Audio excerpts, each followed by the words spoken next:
basically at this point, Nathan Aubain has been charged with 2 counts of murder in the first degree for the death of his grandmother and the landlord. And at this point, what has happened was, after he was arraigned, the court ordered what's called a 730 exam. It's basically a psychiatric evaluation of the defendant to determine whether or not he's competent to stand trial. That evaluation is done up at the jail, and a determination is made whether or not that person is competent or fit to stand trial. That was done already in this case, and at this point in time, it's been determined that presently, he is not competent to stand trial or fit to proceed.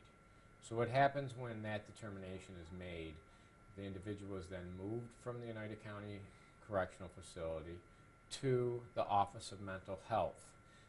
The Office of Mental Health has facilities throughout the state. There's actually one in Oneida County. The person will then be housed in one of OMH's, Office of Mental Health, facilities until the time that that person is competent to stand trial. Historically, we have seen this on many occasions where someone will initially be not competent, and after they're in a facility, Office of Mental Health facility for a period of time, then they will be deemed fit to stand trial. A lot of times that's any time from 4 weeks to 6 months. Generally, that's the time period that we see when they do come back. We've had some that have stayed there for a year, and been a few cases in the time period I've been in the DA's office where the person's never deemed fit to stand trial, but that doesn't happen very often. That's very, very,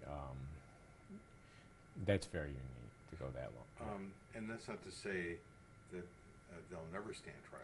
No, what it means is at this time that person's not competent. Now, here's how it works. One of the things that can make someone not competent to stand trial is they don't cooperate with the psychologist who's trying to interview them, or the person is just, saying things or doing things that are incompatible with prosecuting them at the time. A lot of times what happens, and we've seen this over the last few years, the person will then go to the facility that's run by the Office of Mental Health, and obviously sometimes the person's faking, or as they refer to it, malingering. Sometimes the person was abusing abusing synthetic drugs.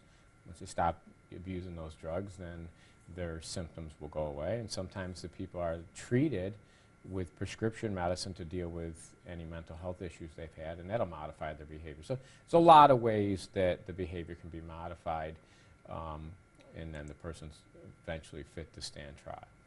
And then once they stand trial, they have the defense of... They still have an insanity defense. The difference between this examination and insanity is what they look at in this examination is the point in time where the person currently is. So you look at right now. Is this person competent right now to assist in their defense, to understand what's going on in the courtroom? When you're talking about insanity defense, you look at the point in time where the crime was committed. And that's where insanity defense they're always looking at when the crime was committed, not how the person's behaving at the present time. Okay. And so it's way too early to even know, you can't even project. It's way too early, and this is not unanticipated by us. It's very common at the first evaluation for this to take place when you're dealing with someone especially someone that is accused of being involved in a bizarre or strange type of criminal activity.